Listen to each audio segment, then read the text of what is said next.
And so, hi, everybody. I'm Tiffany Lesnick. I am an attorney and I am the founder of Live Free Legal. Sorry, we had a few little setbacks here today getting started on our broadcast.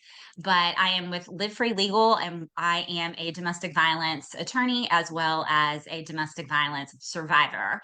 And I am here with my very special guest, Carlie Spencer. And she is also a domestic attorney, and she is very well known on Instagram and TikTok as the Prenup Girl. And she's also the author of the Prenup Girl's Guide to a Successful Marriage, a Foundation of Love and Legal Peace of Mind. Carlie, do you happen to have a copy of your book with you? I do. So here she is, and I have several copies in my office. So if anybody wants one that is on the live stream, I'm happy to send out free copies. So I don't know how that works if they comment or reach out, but if we can get that information and anyone that's interested, I'm happy to send a free copy. Awesome. And so we have some exciting news. We do have some freebies and giveaways today, and that includes an autographed copy of Carlie's book.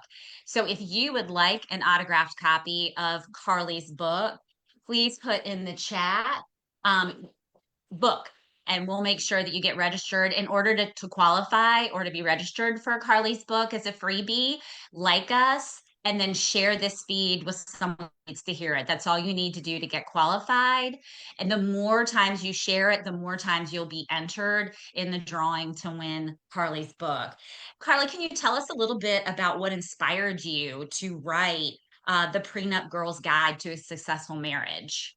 Absolutely. I'm going to go a little bit back in time for some backstory. So, my passion for family law came from being raised by a single mother, and my dad did not pay child support. Things I didn't know till well into my adult years, but we were poor. We qualified for food stamps. We needed the child support.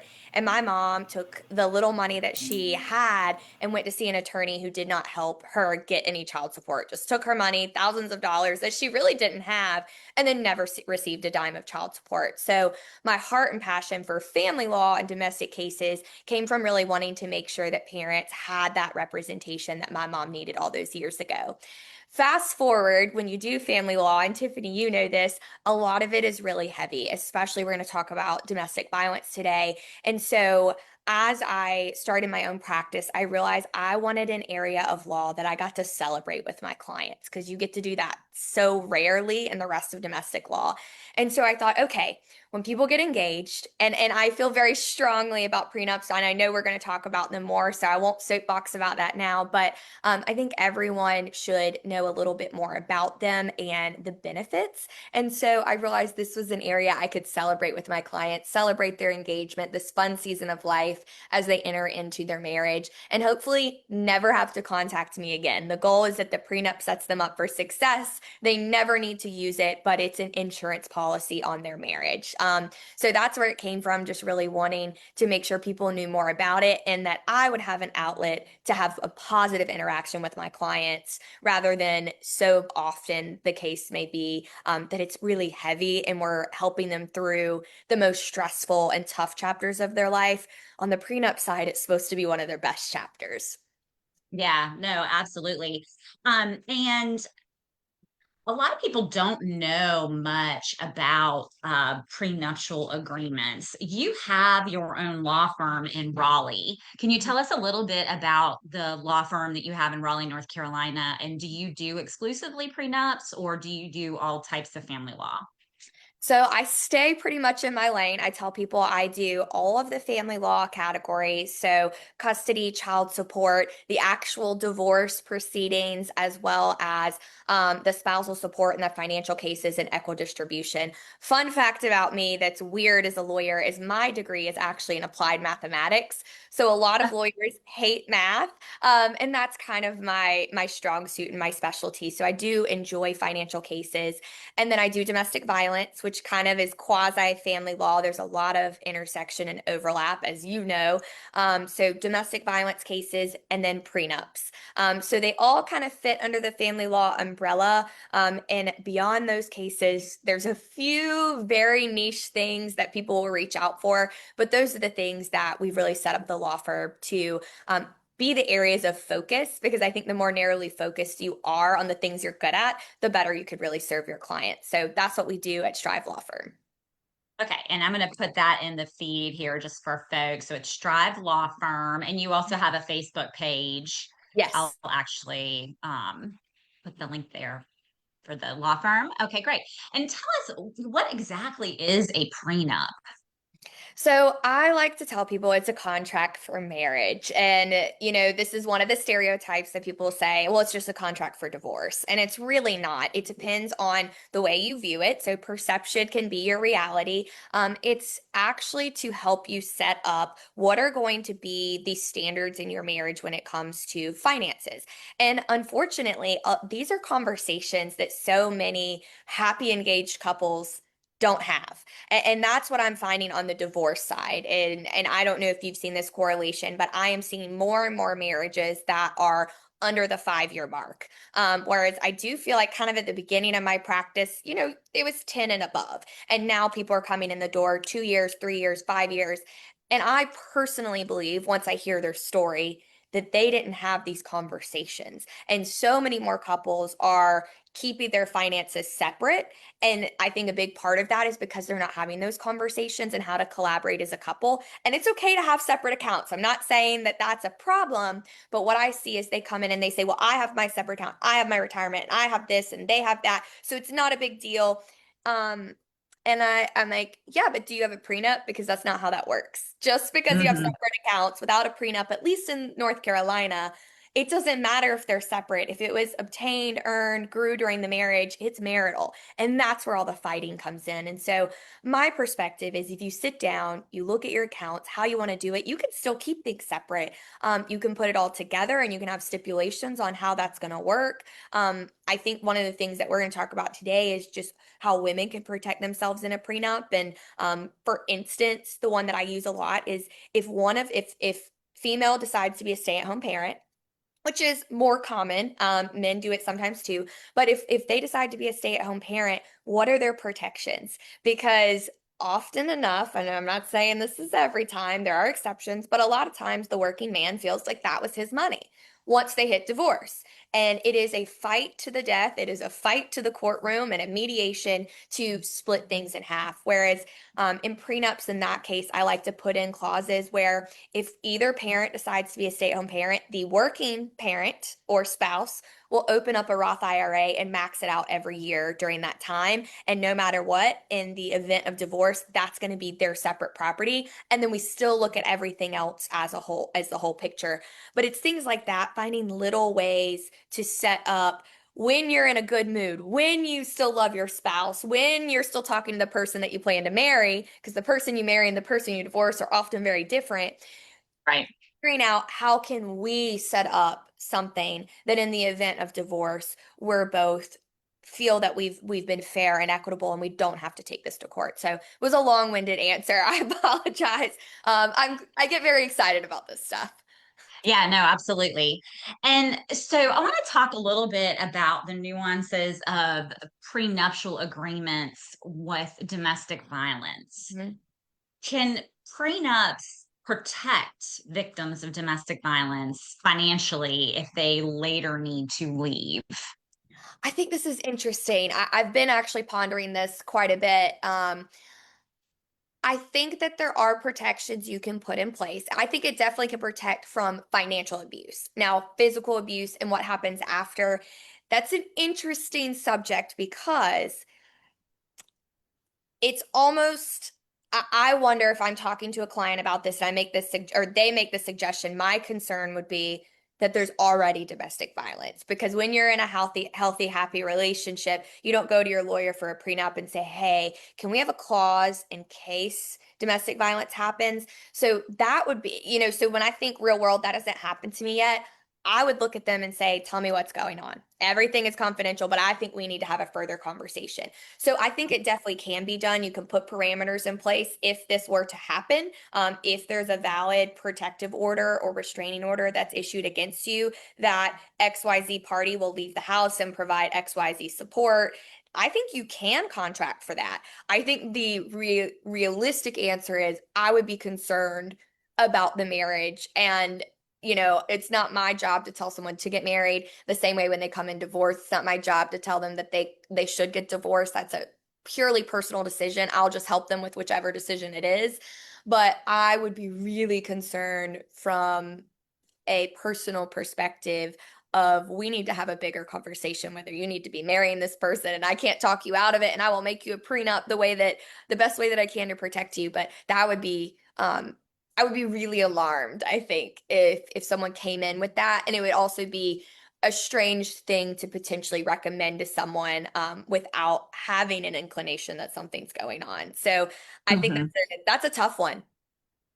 Yeah. Well, I think many women feel that, the husband is the one who has all the money, right? Mhm. And so if we enter into prenuptial agreement, we might be financially depriving ourselves of assets in the future.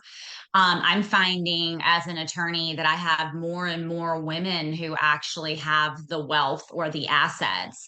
And then they end up marrying an abusive spouse who ends up, refusing to work. They lay around and play video games all day. And they dissipate really the woman's assets. So I think in some cases where we have the female who actually is the breadwinner, and you have an abusive partner who's going to be that leech. I think in those cases, prenuptial agreements can be very helpful to a woman in an abusive marriage. Another scenario where I've seen it is where a woman has inherited, Mhm. a lot of property or assets from family. Mhm. And then she has an abusive husband. Abusive men by nature are extremely materialistic. Mhm. And so I've seen women's inheritance, dwindle down to nothing because he just continuously spends. So, can a prenuptial agreement protect, a woman's inheritance or her retirement accounts or bank accounts, assets that she has built up prior to getting married? Yes. And this answer I'm going to blanket it with people are going to make their own decisions to get married to who they want to. And again, we're not going to stop them if that's what they want to do. So if there's any concerns, and I recently last year did a prenup and there was addiction concerns, and this was kind of what we did. So this is kind of my blanket answer because people are not always going to share all this with their attorney. They're not always going to be forthcoming with what they're dealing with. And sometimes they're entering into marriages that they maybe know isn't right either. So, one of the things that you can do, you can absolutely keep inheritance, retirement, you could keep anything separate that you want that you put in the prenup. So, what I tell people how to couch that and how to soften that with your partner is the language that you want to do is say it's separate unless it is put into a joint account with both parties' names on it. So for instance, let's say there's, a $500,000 inheritance. That is her sole separate property unless essentially it's commingled into an account with both names on it. So they have a joint checking and a joint savings as a couple.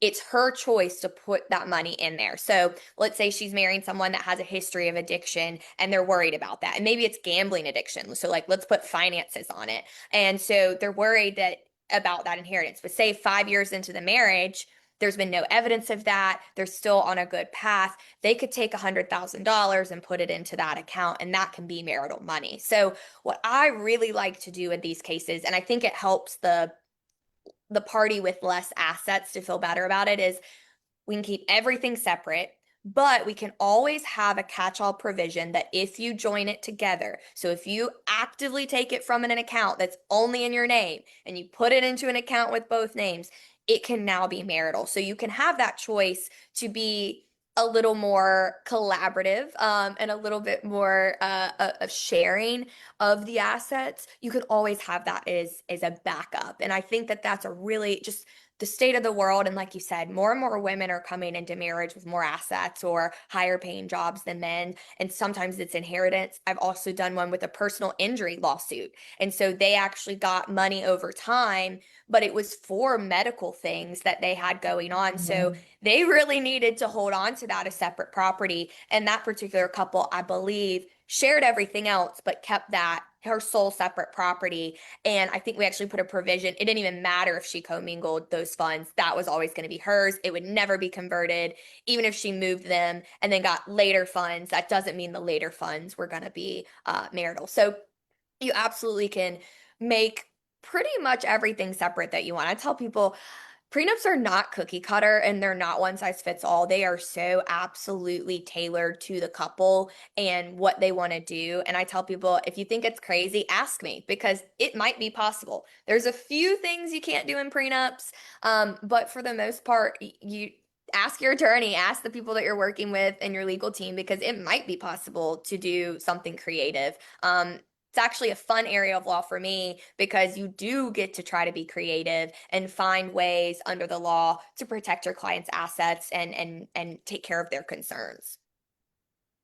Let's like break it down into basics for folks who maybe don't know. Um, what what things can we cover in a prenup? Like, can we cover spousal support or alimony? Like, what would be paid in the event of separation? Can that be covered in a prenup? Yes. So you can waive spousal support and alimony. That's the most common clause that we have. Most of the time, we are silent on spousal support or alimony. So if the parties want to waive it, they do, or they're silent. But I've done some neat ones where we do percentage of income. So we'll kind of look because the snapshot when you sign the prenup isn't necessarily where you're going to be when you separate and that spousal support kicks in. So there was one where I think what we did was we put a clause in there that it basically said at the time of separation. And again, you know, as well as I do, sometimes people lose jobs or quit jobs, but it was like date of separation snapshot.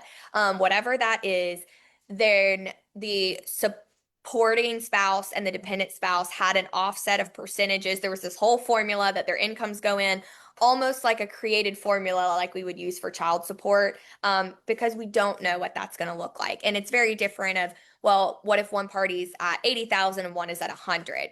Well, that's very different than one being at 40 and one being at 100. So we needed to also account for the supporting and the dependent spouse. And so we created a formula. In the event of divorce, they'll plug that number in and it will give them a number. If that party doesn't pay, then we've got our breach of contract with our very clear terms. So I tell people vagueness is your worst enemy in a prenup because you're leaving it to a judge to interpret or the parties. My goal is that when I give a prenup to the client and it's completed, anything that happens and that separation, they can flip through their prenup and they're like, what happens in the event of divorce for alimony? Oh, here's the formula. We put the numbers in. Here's what we do. If we don't do that, now we have a breach of contract claim. So I try to be as specific as possible and, you know, down to percentages, to numbers, and things like that. Yeah. And I have an example. So we asked the question about, you know, prenups and domestic violence. Like, can women protect themselves with a prenup if they have issues with domestic abuse or they think there's going to be coercive control or differential of power? Mhm. I have also seen prenups used to harm women. So if you have a situation where you feel like your future spouse is really pushing you Mhm. to sign a prenuptial agreement, and there's a power differential between you. Maybe he's the one who has significant assets, Mhm. and you really don't have much of anything. And he really wants you to be like, he wants to have children. He wants you to be the stay-at-home mom. And then he wants you to enter into this agreement with him, waiving rights to spousal support and alimony. Then you could be setting yourself up for potential harm. So that is something to be, you know, weary of, or concerned about. I had one case in particular where they were going to get married and have children right away, and she waived all her rights to alimony as well as all his separate assets that he had built up, and he had millions of dollars in retirement that he had already saved. And they ended up having two children that had profound disabilities. They never anticipated or expected that they would have kids that had extreme disabilities. And he enforced the prenuptial agreement after they separated. She got no spousal support and none of the assets. And she wasn't able to work because she had to stay home and take care of her children. So we fought that in court and tried to have that agreement invalidated or rescinded. And we weren't able to do that. It was really hard. So she set herself up long term for um, a hardship. So you need to be very, very careful. I would encourage you, if you're thinking about entering into a prenuptial agreement, definitely seeking legal counsel before you do that. And thinking about long term, like Carlie said, where you are today and where you will be when you separate are going to be completely different. You'll be in a completely different financial position. Yeah. How hard is it, Carlie, to get out of a prenup once you've signed it? If it is executed properly, and there are typically clauses in there, so, voluntariness, were disclosures made, and if you have an attorney that's drafting that knows what they're doing, they're going to have all the clauses in there, whether you, and people ask all the time, do you have to have an attorney representing you for it to be valid and enforceable? No, because there will be language saying, I was informed I could have an attorney. I chose not to. I understand what's going on. So good prenups that are enforceable have all that language. So it is really hard to get out of it absent fraud or blanket misrepresentation. So, I mean, if the prenup says we did full disclosures and there were no disclosures, you might have something there. But yeah, and this is the part that breaks my heart is people signing because either one, they feel pressured that they're going to lose their person, which if that's the case, then maybe that's not your person. Again, not here to talk people in and out of relationships, but that's very worrisome to me. Or they think that the person they're marrying cares about them enough that they would never try to screw them over. And I'll be honest, sometimes I don't even know if that's the case, or it's the attorney taking what they said. The client says, well, I want to protect my business and this, that, and the other, and they make it as strong as they can. And it might not even be that your spouse really understands what it says either. And so I think sometimes that happens. And so they sign it and they don't know what they're signing, but the document says that they do. And so, it's really hard. I tell people, whether it's a separation agreement or a prenup or a postnup, at least at a minimum, have an attorney sit with you and read through it plain language. So that's one of the big things that I've been attempting to do, and it's no small feat, is to write my prenups in plain language that is still enforceable. So there's a few sections I haven't quite gotten there. They're still pretty legalese, and my clients are like, what the heck does this say? Like, free trader means nothing to nobody. But I've tried really hard. I use first and last name, or I use first names throughout the prenup. I call it the prenup instead of disagreement. And so just little things like that to try to make it more understandable and accessible to people. And I actually just reviewed a prenup yesterday, and they're got it back. They're signing it, and it's a great. The attorney's great. It's drafted well. I was the reviewing attorney, but my client and I had to sit down for 45 minutes. She's like, "What does this mean? What does that mean? What does this mean?" So I had my prenup pulled up, and I was kind of reading the same reciprocal clauses that I have in plain language, and so attorneys are still making it way too complicated sometimes. And that's the part, it is worrisome, because if you waive that alimony, most of the time when I see that happen, it's two parties that are both very successful with large incomes, and they already have their own assets in retirement. And so they're like, I will figure it out. If I lose my job and I can't work, or this, that, and the other, like, I will figure it out.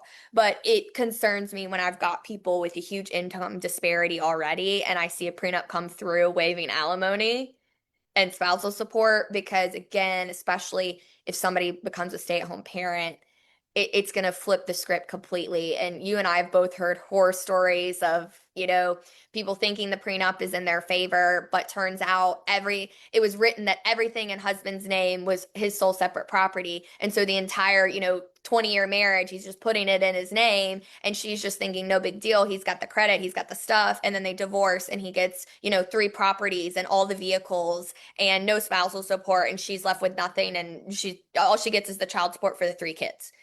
And you're Right, like, right, that wasn't, and he was clearly thinking about that throughout the marriage, and she wasn't. So I also warn people, as another disclaimer, is like, read your prenup once a year.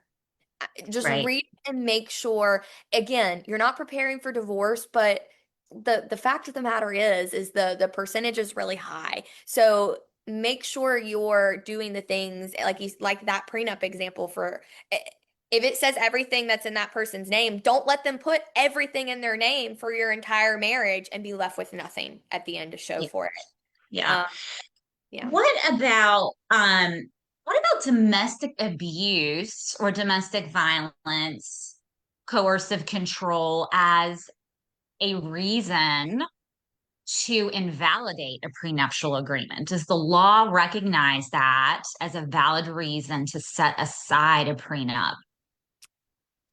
The only scenario where I think I could see that is if the domestic violence was going on at the time of the drafting and signing. And so instead of the scenario we were talking about where, you sign, I did this voluntarily and willingly and of my own accord and da da da da da. Well, if you can actually show duress in the form of domestic violence that was happening as the prenup was being drafted and signed and after, I think that's a case that might be successful. Here's the thing, at the end of the day, it's the judge's discretion. But I think most of the time, they're not going to go back and say, well, you were unhappy and you felt forced into it because most of the time those clauses are going to be upheld. But I do think if there's ongoing domestic violence, threats behind the scene, because I think in the language, a lot of times it says, I haven't been threatened, coerced, blah, blah, blah. And again, as well as I do, trauma presents itself in many different ways. And one of the most common that I see is just compliance because you're scared, you're nervous, and maybe the domestic violence is not to the level of physical abuse yet. Maybe it's rather mild. And so I think that's the biggest thing is if you could show it was ongoing and there was duress, I think you could invalidate the voluntariness and potentially get the prenup thrown out. When we're talking about duress though, like what's the intensity or level of duress that we're talking about under the law? Like, we're talking like severe?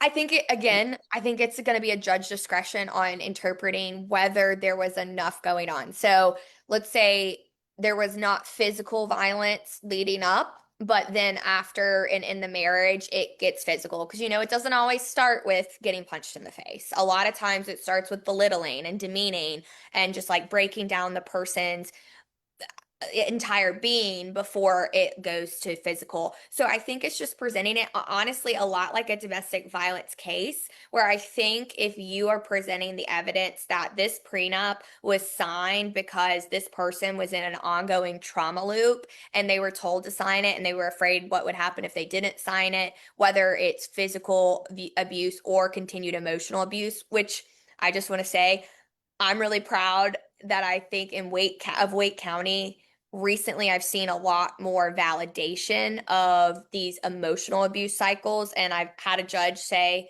the abuser was like, I at the end the judge says this is domestic violence, and they shouted out, well, I don't understand, I never laid hands on her, she said that, and the judge says that's not the only form of harassment and abuse.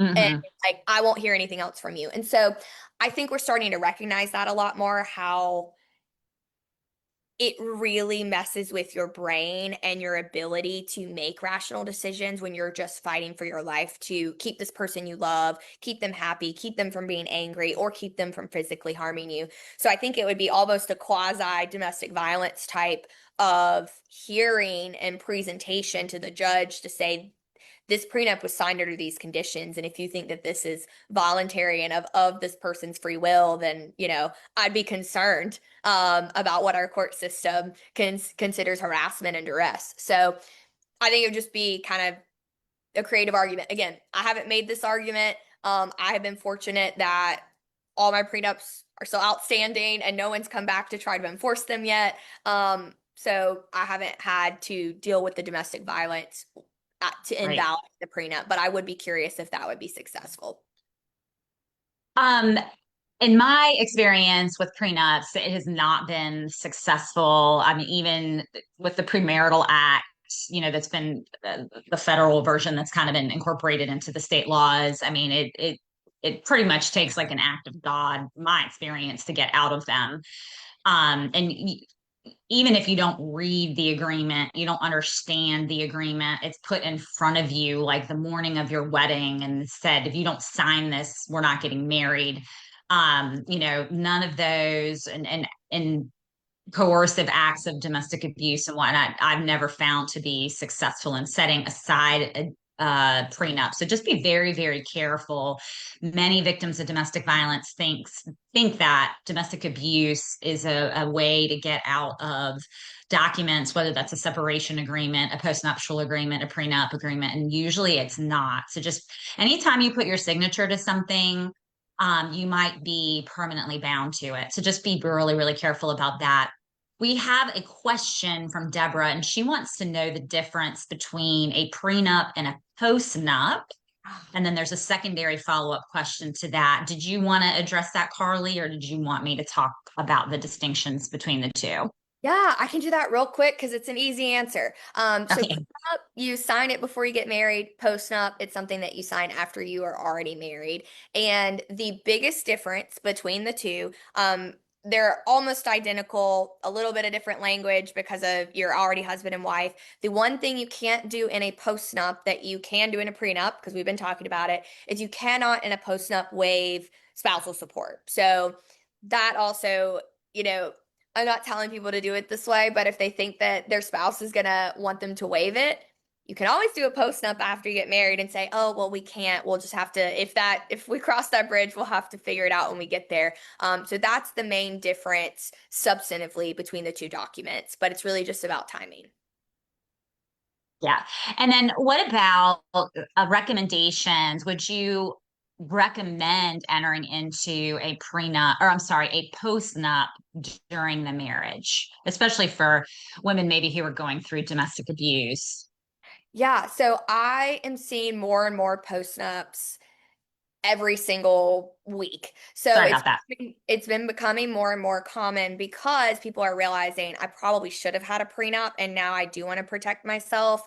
The reason that they don't let you do the spousal support waiver is they don't want you entering into the postnup theoretically as a means to protect yourself right before the divorce. So it's not intended to operate in that way, but it's the intent is that you do it because you intend to stay married, but you want to make sure that you've got your financial ducks in a row and that you're on the same page. But I very highly recommend doing it. I actually have some people in my personal life that they're like, oh yeah, I missed the train on the prenup, but I do think now that I've learned more from you about what you can do in a prenup and a postnup that I would like to explore that option. So I'm seeing when I first started my career, I was they were non-existent, and now I'd say it's probably 30% postnups and 70% prenups that come to my door.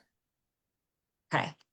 And then just explain the different, and what I will say, Deborah, too, I think one of the things that might be a little bit better about a postnup as opposed to the prenup is, like Carlie said, we don't know the financial position that we're in when we first get married versus maybe we've been married for 20 years and we've not yet separated. We might understand our financial position a little bit better, at that 20-year mark versus before we get married. And so the postnup, we might be in a little bit of a better position at that point to enter into an agreement. And it's going to protect you once you separate, assuming that what you've agreed to is beneficial for you. We always have to be, you have to be mindful of whether or not you've been isolated from understanding, contributing, being a part of the financial aspects of your marriage. So if he's cut you out of the bank accounts, he doesn't give you access to those accounts, and you guys don't sit and do budgets together, you really have no idea what kind of assets retirement he has. Then entering into any kind of document at any point in time without that information is always going to be worrisome, right? And it's always going to put you at risk entering into a legally binding contract without having that knowledge.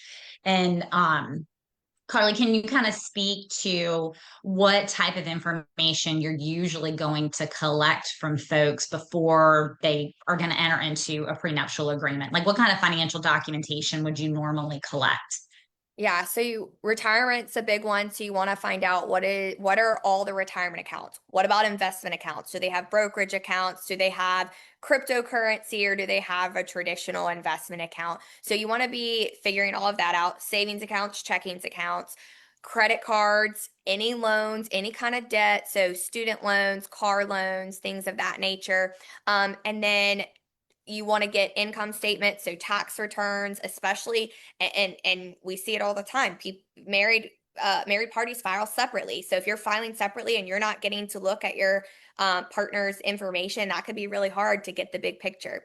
Then you have that extra layer of when you are married to someone that owns a business. There's a lot that can be hidden within the business to make it seem like they are not actually making money when the business is successful and their income capacity is much larger or stronger than you imagine, but you haven't seen those statements, or you see them and they're showing you, oh, look, the business had a loss.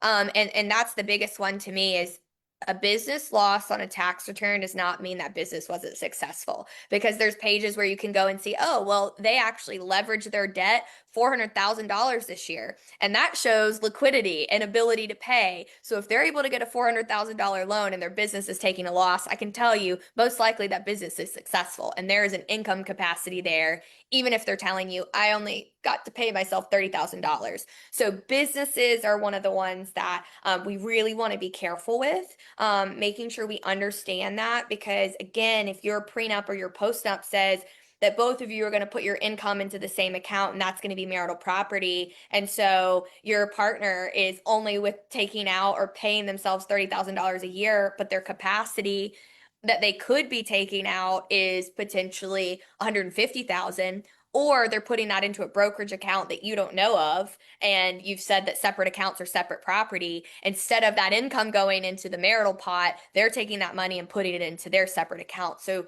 there, people talk about hiding money. It's really actually not that easy to hide money if you're asking the right questions and you have the right accounts in front of you. But it's easy to hide it if you're not asking those questions. It's very easy to put things in places if you're not being forthcoming with your partner, which is why I think the prenup and postnup process is great. We ask for all of that, and it starts the conversation. And you should be talking about these things. Even if you keep it separate, you should know what each of you are bringing to the table, whether that's assets or debts. And so I think that those are the main things that we ask for. Big long list. I ask you for everything. We ask them. And in the prenup or postnup, we include that as an exhibit, at least a list of what the accounts are. Oftentimes we include relative balances in a clause that says, at the time of signing, these are estimates. At the time of signing, it might be slightly different, day changes, things like that, but you want to have a big picture. And that's my favorite part about encouraging couples to do a prenup, and is because a lot of people are not having those conversations, and they're getting married and then they're trying to figure it out after, and then they're, Venmoing each other for the mortgage, and you're like, what's going on here? So you just want to know what is going on with the person that you're choosing to hopefully spend forever with.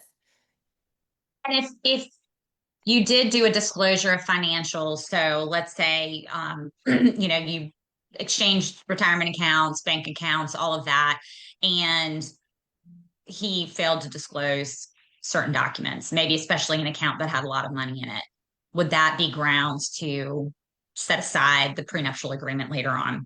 So I think it would be grounds to set aside a portion of it. So a lot of prenups have severability clauses, which just means if one clause is invalid, it doesn't invalidate the whole thing. So it would be very specific to what that account is. So if it is a retirement account that, grew significantly during the marriage and, my client theoretically would be entitled to half, I think it would be more fixing the problem with the lack of disclosures, especially if the prenup says full disclosures were made, but it's not going to wipe out the entire prenup. So it's not going to invalidate if there's a waiver of spousal support, that's going to be kind of irrelevant to that account not being disclosed with something that needed to be split upon divorce. So it would just impact the areas that were specific to that account. But I do think judges would see it that way. Again, it's going to be their discretion. I did hear a judge one time say, it actually sounds to me, it was a hearing, they were discussing this kind of concept, this example. And I believe the judge's words were, it sounds like you didn't do proper due diligence in your disclosures. And again, I wasn't looking at the document. I don't know if it said there were full disclosures, if it said that, because you can also not do full disclosures and say, we are content with what we have.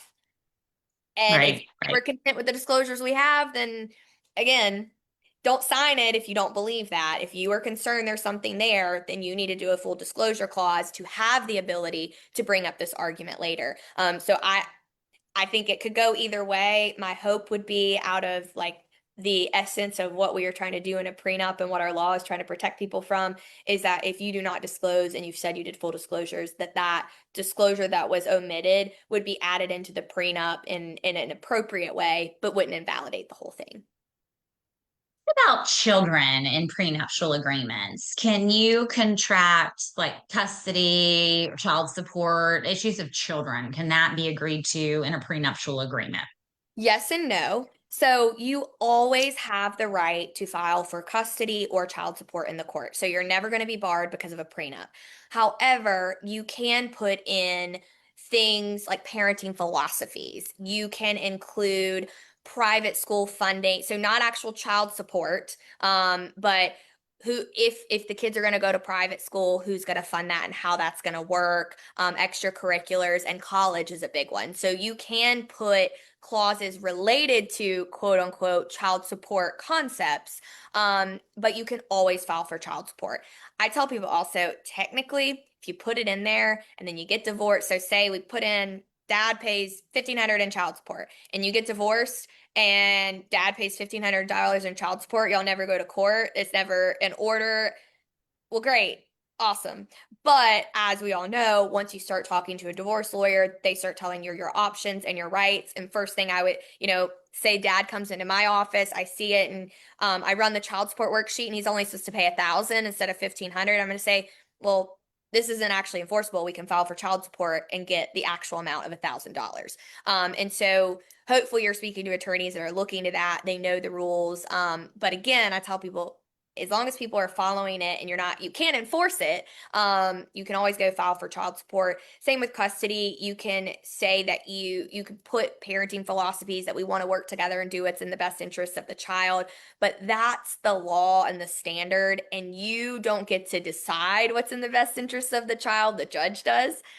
So you can't create enforceable custodial schedules or parenting plans or anything like that, but you can put parenting philosophies and you can put in what you as a couple want to do to raise your child. And again, I think college is the best one in relation to child support terms because that's not going to be covered in typical child support.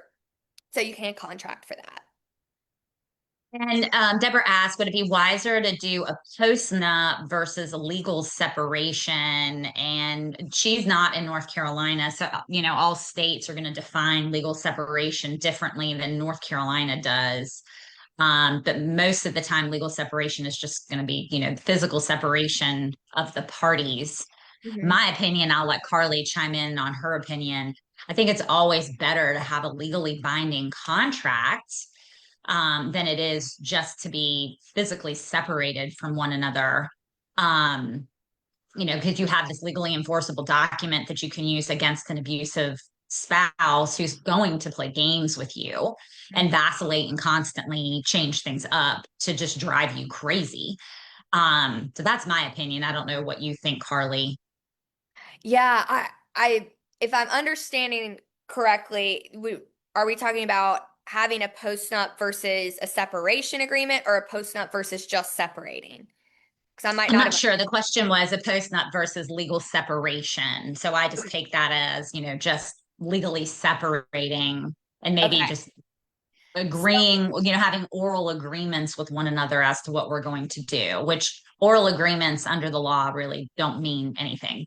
Yeah, I would say I've had someone come in that basically they wanted to do a post-nup, but they knew that they were going to eventually separate and divorce. And in a post-nup, you are stating this is not in preparation for a separation and divorce. That's not the essence of it. And so in that particular instance, I had to say, I'm sorry, like I explained that and I said, I would not feel comfortable drafting a post-nup for you and allowing you to sign it, knowing that that is not accurate. And I said, I'm happy to do a separation agreement for you if you separate. Otherwise, you seek other counsel, but I don't feel comfortable doing that because that's what you were attesting to that. So the hard answer is you need to be doing excuse me, a post-nup before you're actually contemplating divorce. And so just the blanket statement is, but if you're in an abusive situation, I wouldn't say it's a terrible idea to try to execute a post-nup. I just wonder how successful it will be because both parties have to consent and sign it. So if you can get a post-nup done and prepare yourself for what's coming next in a domestic violence situation, I think that could be really helpful versus just separating because then you're going to have to do a separation agreement when you've separated and things have probably escalated even worse at that point. So it's going to be Yeah. hard to get that agreement. So the sooner you can get an agreement, especially if you're in a situation of a trauma loop or anything like that, the better you're going to be protected in those cases. And she clarified, she meant would a separation agreement after the fact or right before separation be better, more advisable, especially in a DV situation than a post-nup? And I think probably yes, because a separation agreement gives you more options than a Yeah. post-nup would. I think the realistic viewpoint is, are you going to be able to get an agreement between the parties that you both sign when you have separated, or can you try to get one before you separate? That's going to be completely case by case, and only the person living it is going to know that. Mhm. Because I would be concerned, and this is what I see most of the time, is when there is domestic violence that leads to a separation. We rarely pull off a separation agreement. It usually leads to litigation because the parties are not in a place to compromise and work together. So just logistically speaking, if you're on decent enough terms and can do a post-nup, it's a hard one. You Yeah, just yeah, want to be absolutely. protected any way that you can. And if one might happen more than the other, then my recommendation is you do what you need to do in your personal situation to try to get as much protection as possible.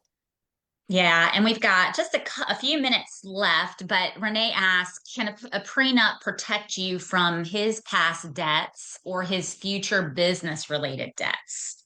Absolutely, if that's what the prenup says. So those are easy clauses to add in. Keep past debts separate. You can do it for both parties. You also can separate the business from the personal and say that nothing related to that is going to be part of the marital estate. But I would typically say with businesses, if you do that, you're also giving up ownership ability and percentage in that business. But if you're more concerned about losses, then that might be the better way to go. But those are definitely able to be contracted terms. Yeah, yeah, absolutely.